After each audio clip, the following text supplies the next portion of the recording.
Good evening and welcome back to the Rory Talks Football channel, your daily Arsenal news, updates, debates and my opinions. If you're new to the channel, please do subscribe, bottom right hand corner. We're on our way to 6,000 subscribers. I hope you've all had a fantastic day. It is a Wednesday, I think. Is it a Wednesday? It's a Wednesday and we're over halfway through the week, so it's a good time to be alive. We're over halfway to the next round of Premier League fixtures. Loads of you in the chat already. I'm sorry for being half an hour late. Things just got a bit on top of me today, to be honest. Love your content, Rory. Best Gooner on YouTube/TikTok. Thank you very much. Joshua says, why when I'm free at 5 for the first time in ages, does it move to half 5? I'm sorry.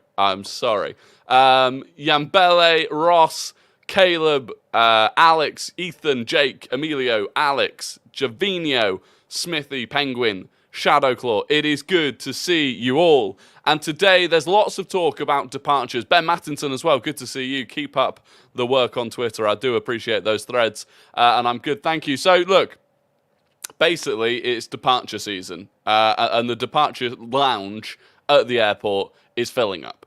And unfortunately, the flights aren't taking off. That's the issue we've got at the moment.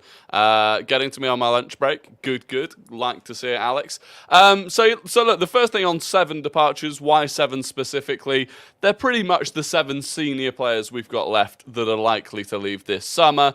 Kaya Kainak saying Arsenal are working hard on at least 7 first-team exits before the end of the transfer window. Club trying to ensure that potential loan deals have obligations to buy included in them, but the preference is to get the players out permanently as soon as possible. Bobby Boy Cool says, best streamer on YouTube. I do appreciate it. This new Pepe links to Saudi sounds promising. We may actually get a fee. Yeah, we will talk about that. It is good news. And Andrea says, hi from Sweden. Hello to Sweden. What a lovely place. So yeah, there are 7 of them. Who are the 7? Balogun, Tierney, Holding, CEDRIC, Pepe, Sambi Lokonga. That was 7. I really... Nuno Tavares. Tavares, Lokonga, CEDRIC, Holding, Pepe, Balogun, Tierney. Yeah, that's the 7. Are you going to the game on Saturday? I will be at the game on Saturday. By the way, if you're going to the game on Saturday, check your travel plans, because there's a lot of disruption on the trains and the tubes and various things on Saturday. So make sure you're ahead of the game on that. Rory, what are your feelings on being linked with Watkins? I'm not even sure I've seen a link to Watkins, to be honest. If we were linked to Watkins, it's not something we're going to do this summer, that's for sure. He's a good goal scorer, but I'm not that hot on it, I'll be honest. What do you think the Jota situation, moving to Saudi, then becoming a free agent, worth the move in? I don't know much about that situation either. So he goes to Saudi and then becomes a free agent afterwards? I don't know. Sorry, can you name the 7 again? Yes. Balogun, Pepe, Tierney, CEDRIC, Holding, Sambi, and Tavares. That is the 7. So on Balogun, who will be the most expensive departure if we get him gone. Again, Kaya Kainak saying Arsenal are bracing themselves for a bidding war between Monaco and several Premier League clubs, including Fulham. So that is interesting. And look, I really do think Arsenal are doing a good job of holding out here. And then James Benge said the expected second bid from Monaco, and Monaco have kind of led the race for a lot of this just because they've bid already, and obviously Inter had already dropped out. But the expected second bid from Monaco, revealed by CBS Sports last week, is not expected to hit Arsenal's price tag of $63 million, which is about 50 million quid, although additional clauses and bonuses could bring it close to that. So would you accept that? Would you accept close to the 50 million mark, including any add-ons and bonuses?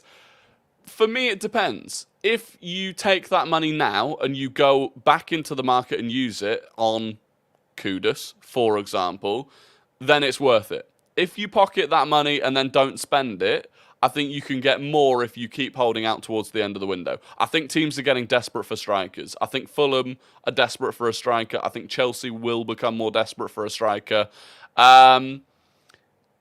But if you spend the money now, because, for example, Kudus' price is just going up and up.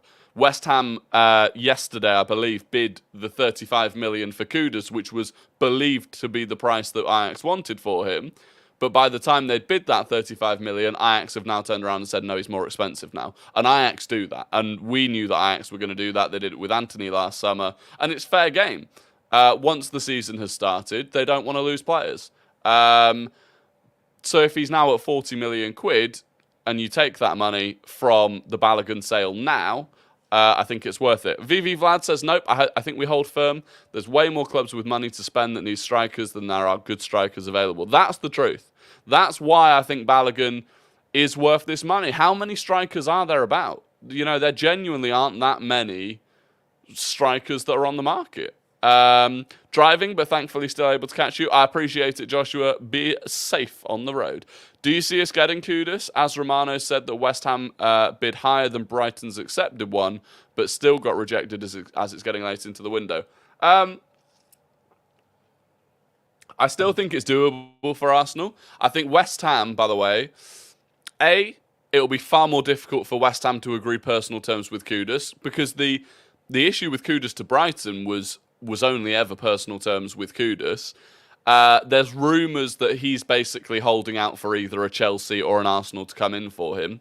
And also, anyone that West Ham approach now knows they've got a ton of money, whereas Arsenal, you know, everyone knows we kind of haven't got that much money left this window, and we've got a good relationship with Ajax because of the Yuri and Timber deal. So I think we could go and get it done, and I think we could probably quite easily go and beat West Ham to it, especially if Kudus turned around to Ajax and said, I want to go to Arsenal, not West Ham.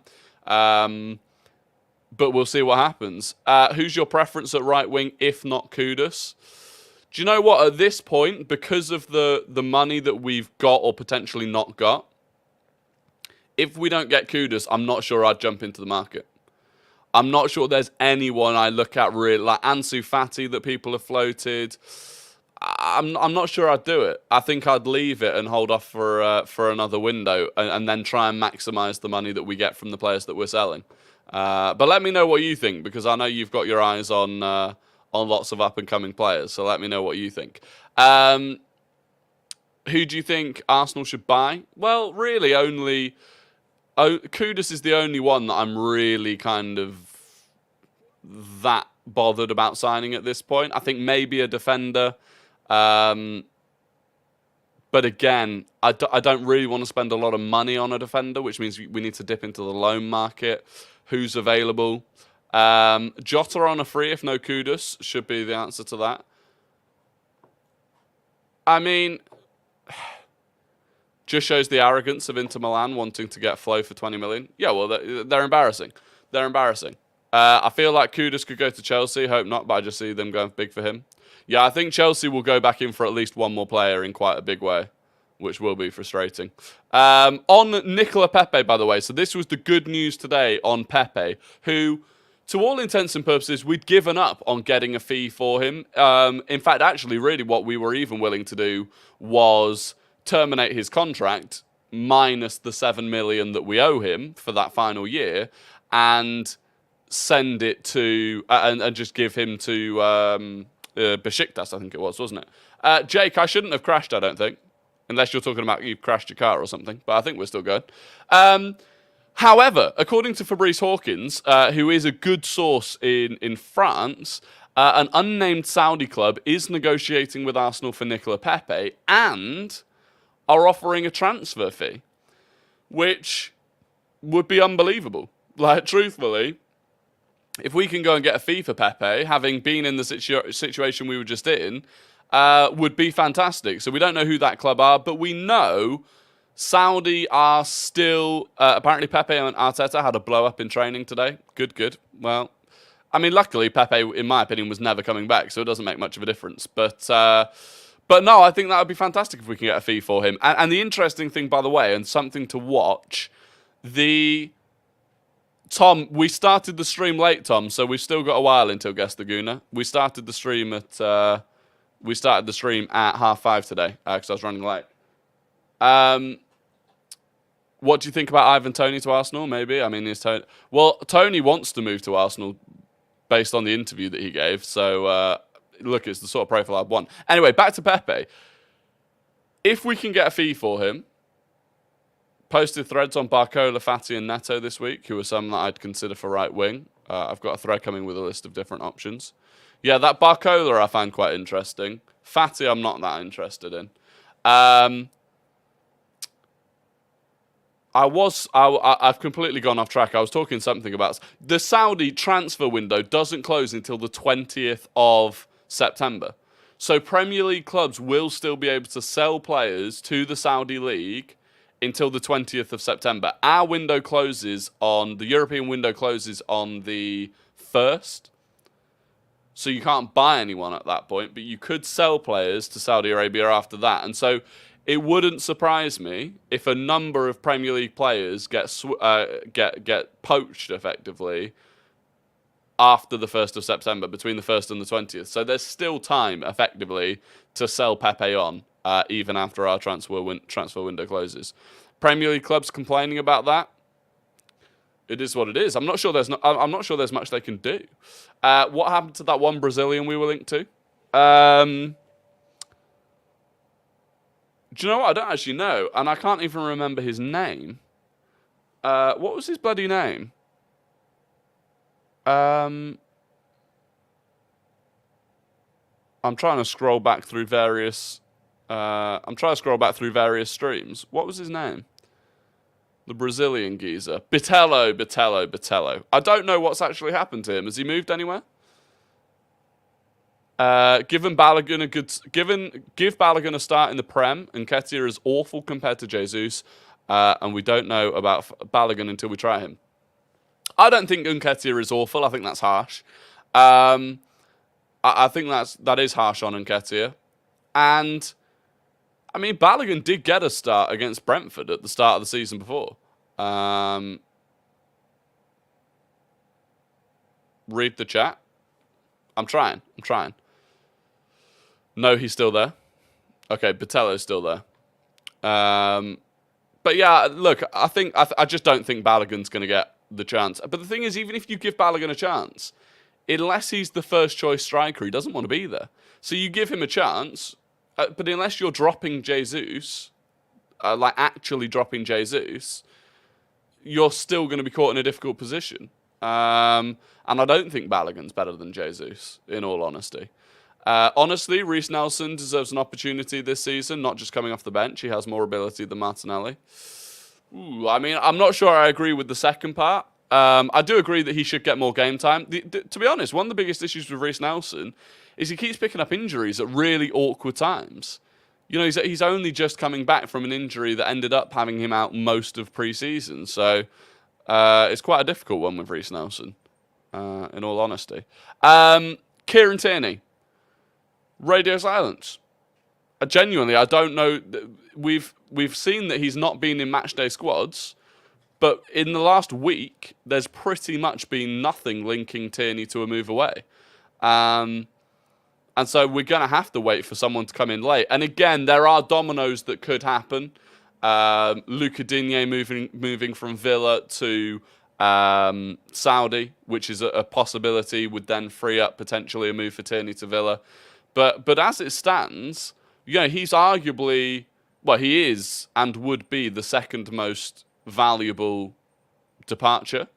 And there's really just not a lot going on with him, which is a bit concerning because you want kind of 30 million plus for him. VV Vlad says, I honestly don't think Balo is better than Eddie. He had a good season, but so did Laka, who scored 2 goals the previous season for us. Well, this is the issue with Balogun. You know, I think because he is young and he's English and he's gone and had a fantastic season, he does demand a lot of money because of the potential. But equally, yeah, he scored 22 goals. 7 of them were from penalties. And you look at similar players from that league that had similar seasons last season, and they're going for kind of 35 million. So if we get close to 50 million quid for him, it would actually be very, very good. Rory, I'm a Spurs fan. I know you were scared of our attacking football. We beat United. I can't wait to beat you soon. Excellent, Matthew. Well, yeah, I'm quaking in my boots at the prospect of facing that wide-open Tottenham defence. Absolutely terrified of it, truthfully. How many goals and assists do you expect Saka and Martinelli to get in the Premier League this season? It's difficult. I'm not sure how many... I actually think they both might get slightly less than last season. I think we might score slightly fewer goals than last season based on the first couple of games.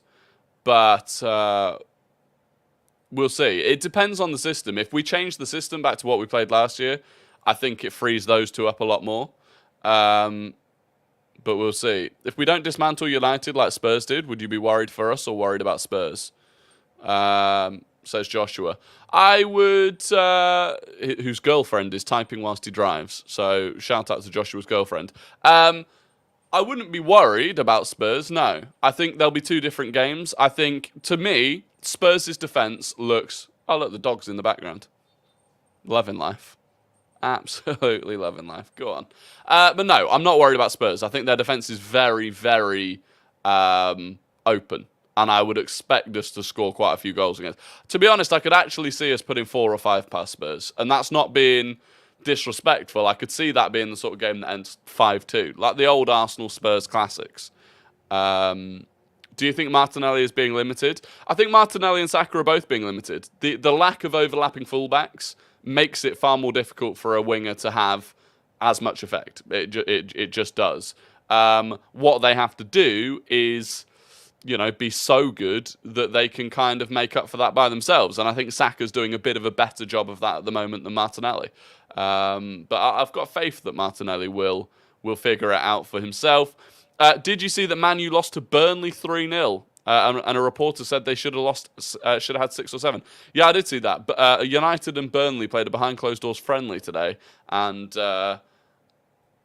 United lost 3-0. And they did play some senior players. It wasn't like a complete under-21 team or anything. Anyway, so silence on Tierney. On Sambi Lokonga, nothing really more than what we had yesterday, which is that Brighton are looking to sign him on a season-long loan. And then Nuno Tavares. This is actually slightly old news. This came out a couple of days ago from Fabrizio, but I don't think I covered it because it was when I was away.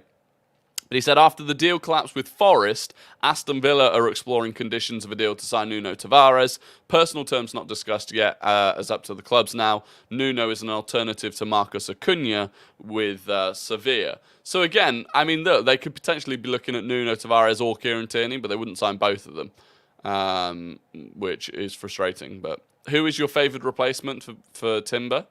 Depends on the system.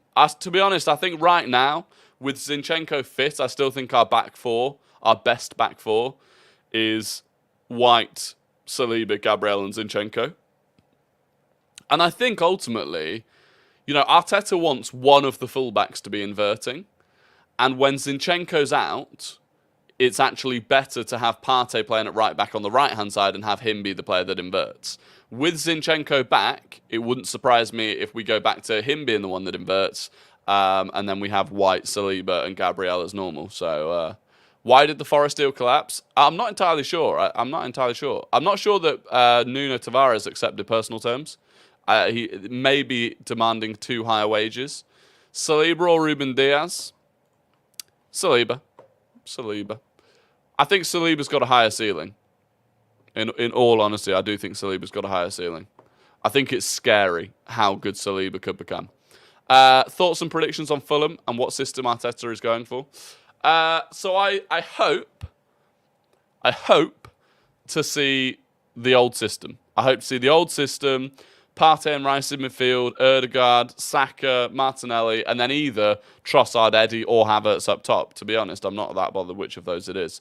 So yeah. Did you see City going for Mateus Nunes from Wolves, Orny Bomber? Yeah, I did. There've been a couple of players linked to City today. Mateus Nunes and Eberiche Eze, who, look, let's be honest, both of them are very, very good players. And they, City do need to bolster that kind of more attacking midfield depth, especially without De Bruyne. And De Bruyne's obviously injured for a long time now, and he's getting old. He'll be 33 next summer, and he has had injuries that potentially could become quite consistent injuries. So, Rory, I'm a United fan. Your attack looks stale. You're not as good as last season. I'm confident we get a result against you next week at the Emirates.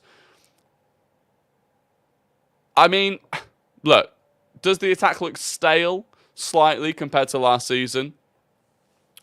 But in terms of not being as good as last season, last time you came to the Emirates, we had Nketiah up top and we beat you.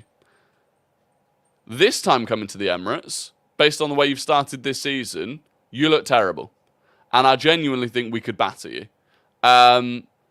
Mason Mount will not be fit to play, which means you're going to be back to, Fred or Eriksen or whoever in midfield. Højlund maybe in his first ever game for you. I'm not worried at all about Man United. At all. Genuinely, the games that I'm worried about this season are Newcastle and Man City. They're the only two fixtures that I'm worried about this season. Fred is gone. There you go, Fred's gone. So Fred is actually the only midfielder you had left in the club that I'd actually think next to Casemiro would help Casemiro out. Fred is at Fenerbahce. I didn't realise that had fully gone through now. So yeah, there you go. I'm not worried.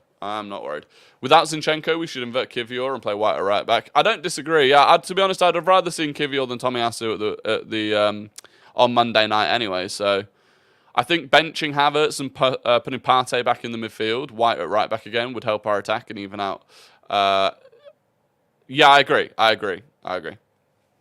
If Balogun will stay, if no club will give the right fee, what will happen then? The thing is, though, if we get right towards the end of the window and Balogun still hasn't gone, the price will probably come down. It's just a game of chicken. It's a game of negotiation, and it's a challenge for Edu. Edu has smashed this window, in my opinion. It's not just Edu. There's lots of people involved, but obviously we kind of just refer to Edu as that group. And it's a big challenge for him to make sure that he can do the sales side of it. And look, if we end up getting a fee for Pepe, that's a great success. If we get the fee that we want for Balogun, or close to it, that's a great success. Anfield is always tough. Yeah, but if they don't buy a defensive midfielder, and I'm not having Endo as someone I particularly worry about, they're far worse than last year. Would you start Trossard at Fulham? And we should have beaten them at Anfield last year as well. The way we started that game, we should have gone on and beaten them. And hopefully we've learnt from those mistakes. So, Rory, why are you not scared of Spurs' fast-paced attacking football? Because the defence is so wide open. You could drive a bus through that defence. It's not that I don't think that Spurs. I mean, first of all, this attacking football. You've drawn against Brentford, and you've beaten a Man U team that Wolves could have easily put 3 or 4 goals past. So, I think the potentially getting carried away with the level of Spurs attack, which I think is good but not amazing, and defensively, I think we'll tear you a new one. Pedro Porro, yeah, exactly. I think Brighton will be a nervous game, to be honest. Yeah, true. Although I did see Julio Enciso, the Brighton midfielder, potentially torn his meniscus. So he could be out for a long, long time. United fans are suddenly praising Spurs. Yeah, I know, it's ridiculous. United fans suddenly praising Spurs. You've got random fans still trying to praise Chelsea, which I don't particularly get either. Aaron with the $5 super chat. Thank you very much, Aaron. He says, United think they will beat us, lol. If they play the way they played against Spurs, we will batter them. If they play the way they played against Spurs or against Wolves, they have looked so. There's no midfield. Imagine you go into a game with the midfield that Man U have been playing with, and you walk into Declan Rice, Ødegaard, Havertz, Partey, Zinchenko moving into the midfield. We could put 5 past them. We could. Where do you think Smith Rowe gets in the side long term? Versatile player. I think he can come in as the left-sided 8. I think he can come off the bench and play anywhere across the front 5 pretty much. I don't see him starting much. It is the truth. I don't really see Smith Rowe starting much for us in the future. just because of the players that we've got. But you've got to have that level of quality on the bench if you want to compete with Man City. Crazy how many more injuries starting to pile up for so many clubs this season. The new Champions League schedule next season and even more games doesn't help. I know. Lots of injuries. And this is the thing, right? I've seen a few people say, when we talk about player welfare and we talk about the number of matches, and it was actually, I think it was Mark Goldbridge was saying, if you pile on top of just the number of fixtures that they've got, you're now also playing pretty much 100 minutes every game. And this weekend alone, there were like 4 or 5 red cards, which means teams are playing with 10 men for a long time as well, which is also adding to the physical endurance of playing football. There is an issue of player welfare. And people say, oh, they're on hundreds of thousands of pounds a week. Who cares about player welfare? You know, that isn't really the point. The point isn't, poor footballers, they've got to play extra football. The point is that it's actually reducing the quality of football. We push them to the limits to the point where so many of them are injured that it's actually reducing the quality of the whole league. If you look at Villa, I think, had a squad very much capable of pushing for the top 5 or 6 this season, but they've got Mings, Buendia and Coutinho potentially all out with ACL injuries. And if they're then no longer pushing for the top 5 or 6, it just reduces that competition in the league. And there's loads. You know, you can even look at Chelsea with Reece James and Fofana and what's the other one? And Nkunku. So and the new one as well, Chukwuemeka or whatever his name is. So there's just so many players getting injured, and it just makes the sport worse. It does make the sport worse. How many games is Tommy missing because of the card? Just 2. Chukwuemeka, that's the one. If I'm right, in 2025, there will be a World Cup for clubs, and it will be the same format as the World Cup for countries. You are correct. And Arsenal will probably not be in it. Which is good, beneficial. Are you going to the Fulham game? I am going to the Fulham game, yeah. Does anyone know whether Rob Holding is getting a move out of the club or not? No, he is. He is on the agenda. He's on the list of players that is hopefully going to go. But again, it very much could be one of those where right towards the end of the window, he goes because a club's second choice centre back picks up an injury or something. The fact is, he's not getting into the matchday squads, so it almost makes no difference. Is there any Arsenal fan you wouldn't collab with? Is there any Arsenal fan I wouldn't collab with? No. I think you can and should debate with everyone. You can and should debate with everyone. And we saw it. If any of you watched that top 6 show the other night with that, Lee Gunner wannabe, it's very easy to debate them. And ultimately, in fact, with him, it was easier to just sit there in silence and let him talk. Because the more he talked, the more he exposed himself. And it's very easy to debate with that because silence almost is better than saying anything. Rory said, we don't speak. I'd collab. It depends what you mean by collab. I'd sit down and debate Lee Gunner. I wouldn't collab with him on some sort of project, but I'd happily sit down, in a Football Terrace video or something and debate with him. No problem. Because ultimately, in my opinion, they are wildly incorrect.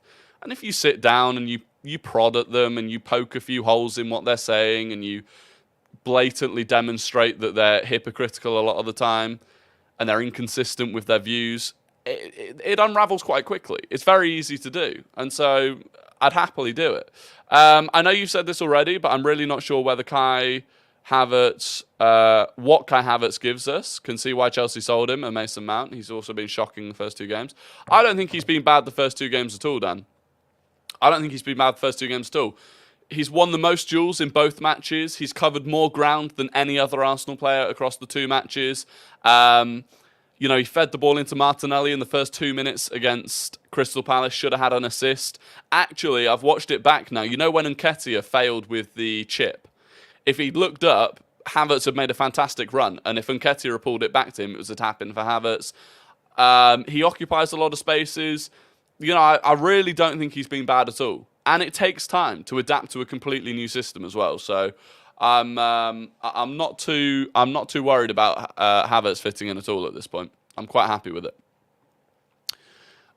You should go on Lead Judges TV happily. Do a collab with Lead Judges. That duo would be crazy with Turkish as well. Happily. You know, I'd happily do videos with anyone. Actually, the only one I wouldn't is DT because he is a criminal. That's the only one I wouldn't do. Hopeful about our chances this season, but worried now that teams know our system. We'll have a much harder time breaking defenses down. This is true. But because teams knew that system, I think that's why Havertz. I think that's why Arteta is switching it up. Right. That's part of the whole thing. What show were you on the other day? I've been on a few recently. Actually, I was on the top 6 on the Football Terrace. Last night I was on Latte Firm. And I don't know if you've seen that, but wonderful channel. Really, that FK is such a nice guy. And the vibe of that stream compared to most normal streams, so relaxed, so chilled. Highly recommend it if you've not checked out their content before. Do you think there will be any other title challenges other than us and City? No, I don't. I think in terms of footballing ability, I think Newcastle could come close. But I think Newcastle will struggle when it comes to balancing Premier League and Champions League. Their squad depth is not there yet. I think we've got one more year pretty much of them not having the squad depth. Rory on the kickoff? Yeah, I'd happily go on the kickoff. I've actually in my old job, I met True Geordie. I've actually been in that studio before as well for a meeting in his house. So yeah, I'd happily go on the kickoff.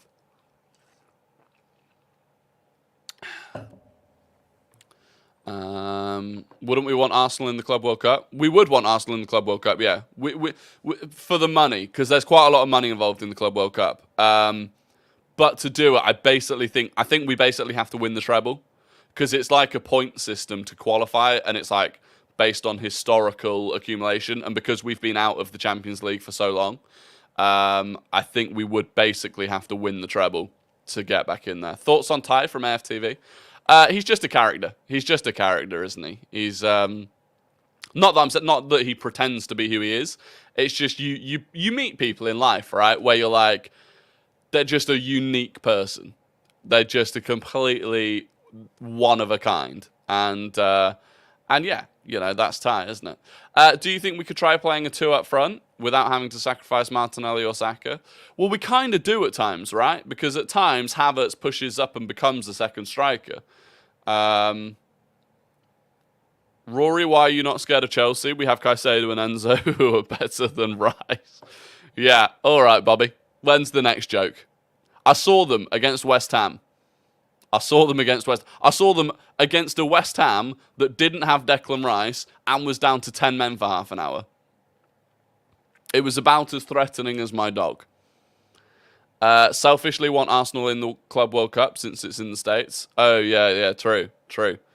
Is it too early to start worrying about Smith Rowe not getting any minutes at all so far? No, I don't think so.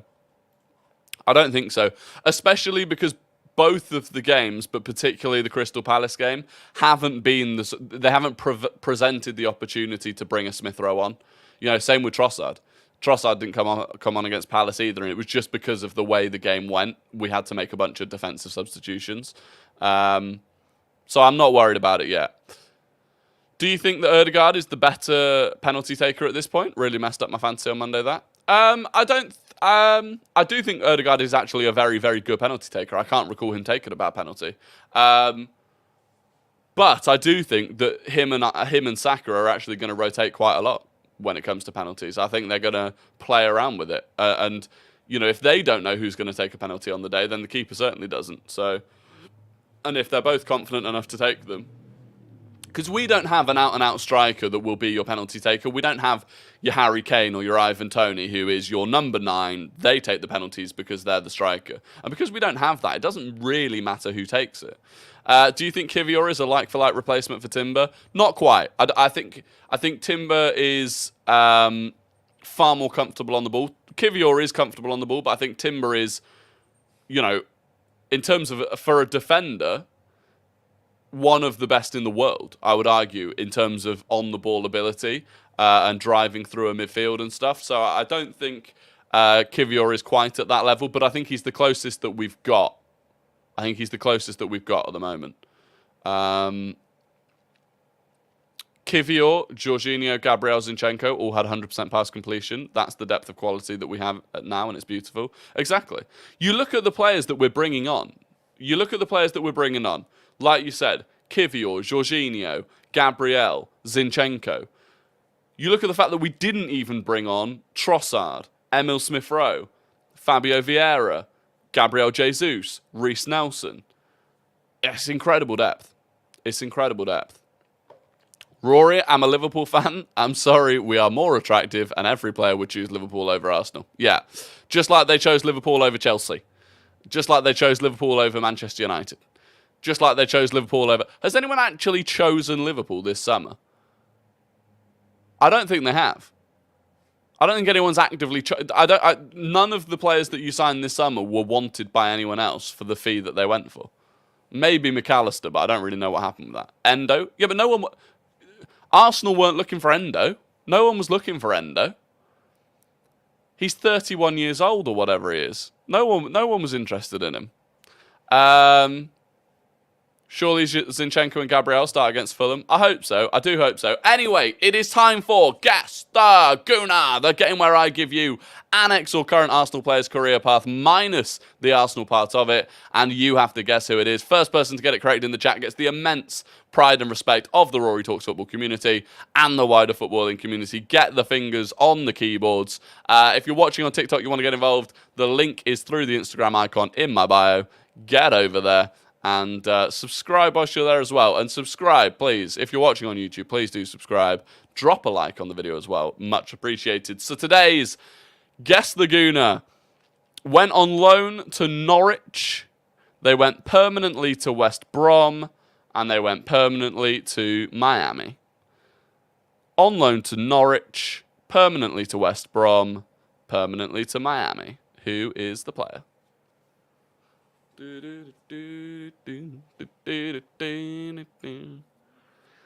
Wow. That is, if I'm not mistaken, 3 consecutive wins for Beast Destroyer with Kieran Gibbs. He had both of Guess the Gooner and Guess the Non-Gooner yesterday, and now he's got Guess the Gooner again. It's sensational from Beast Destroyer. Second was Emilio. Third was Tom, although he did spell it wrong, but I know what he was going for. Fourth was VV Vlad. And fifth was Ethan Udall. So there you go. Congratulations to Beast Destroyer. Beast Destroyer is becoming the new VV Vlad. All right, Gooner for life. We've got it. It's Gibbs. It is Gibbs. Thank you. You can stop typing it now, but congratulations to Beast Destroyer. And moving on to Guess the Non-Gooner. Francisco Oliveira, not happy. Tom's happy with third, though. Guess the Non-Gooner. This is where I give you a player who does not and has not played for Arsenal, give you their full career path. You have to guess who it is in the chat. Will Pitts has cancer. Right. Well, I'm sorry about that, Will. And I hope you recover. That's brought down the mood a little bit. But anyway, Guess the Non-Gooner. This player started at Sevilla. They went to Real Madrid. They went to PSG. And they are now a free agent. Sevilla, Real Madrid, PSG, free agent.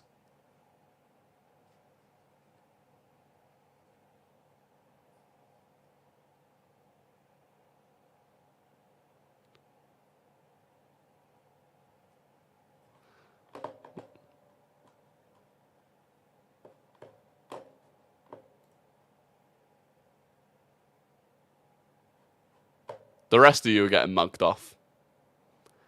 The rest of you need to buck up your ideas. Because Beast Destroyer, that's a quad. He's done a quad. You know? He's better than Man City. He's done the dirty double. It is Sergio Ramos. And Beast Destroyer's got it. Fair play. Unbelievable. Nathan Dunn was second. Emilio was third. K1 was fourth. And Drakkar was fifth. It was not Isco. It was not Raul. It was indeed Sergio Ramos. And it's unbelievable. It is unbelievable. Beast is a computer, 100%. I just don't think a computer could do it. But he is a beast. He is a beast. He is the destroyer of beasts. So what does that make him? You know? Congratulations. Congratulations. Wilsey finally caught you live. Yes, I started late tonight, Wilsey. Had a long old day and I started at 5:30, so it's good to see you here. We got 5 minutes left for a few more questions. Must be a delay on our stream. Yeah, unless Beast Destroyer lives in my house and he's just he's coming prepared, but I don't think he does. Beast Destroyer is him. I think he is under your bed, possibly living upstairs. He is living upstairs. Be honest, what were your thoughts on DT before the charges? I didn't really. I thought he was just another one of that kind of group, you know. Not the sort of, you know, don't make the sort of content that I'm a consumer of. So just part of that group. But you know, after what he did, I just it would be uncomfortable. Apart from anything, it would just be uncomfortable. Do you think Trossard should start on Saturday? I'd be happy for him too. I would be happy for Trossard to start, whether through the middle or off the left. I'd be happy for Trossard to start. We saw how good he was against Fulham last time. You know, Fulham away, he got a hat-trick of assists in the first half. So I'd be more than happy for Trossard to start. But again, I'd be more than happy for Nketiah to start because I actually think he played quite well. I know he missed a couple of chances, but he kept going, kept driving, won the penalty that ultimately won us the game, and also towards the end of the game, winning fouls, working ridiculously hard.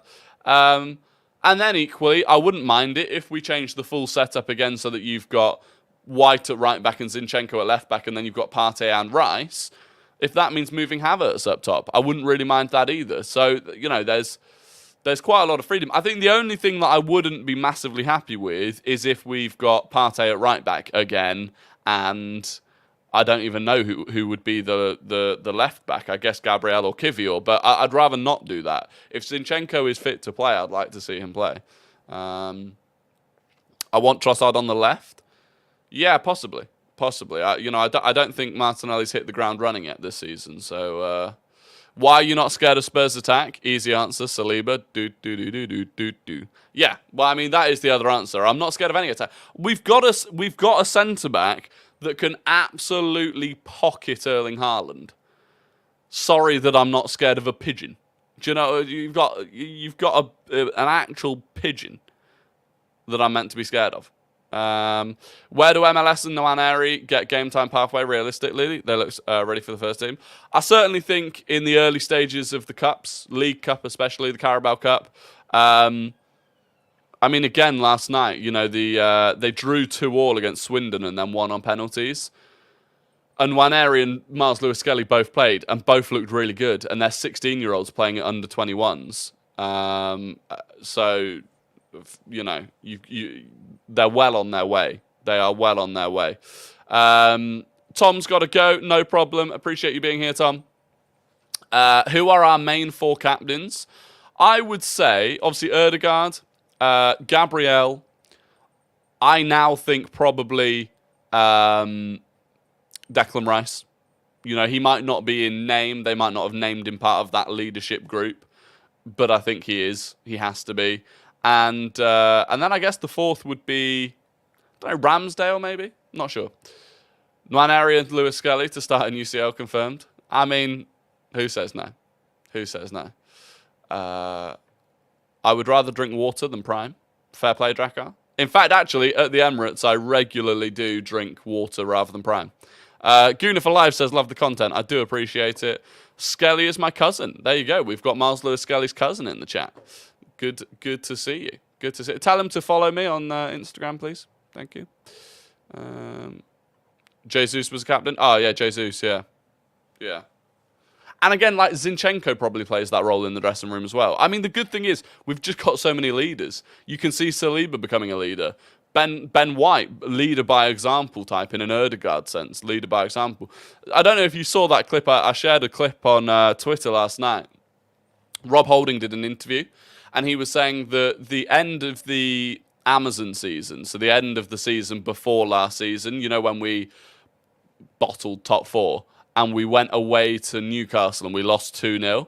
Apparently, Ben White had a proper hamstring injury in that game, before that game, and he just played the full game because we had no Rob Holding, we had no anyone effectively, and so Ben White just played through a hamstring injury, which obviously wouldn't be sensible at the start of a season, but when it's basically the end of the season, and you know you can recover over the summer, you know, he put his body on the line, so he's a leader by example. But anyway, that is going to be the end of the stream. I massively appreciate all of you for joining, as always. I hope you have a fantastic evening. I can't wait to see you back here at 5 o'clock tomorrow evening. Please do subscribe and drop a like on the stream before you go. And yeah, until tomorrow, goodbye.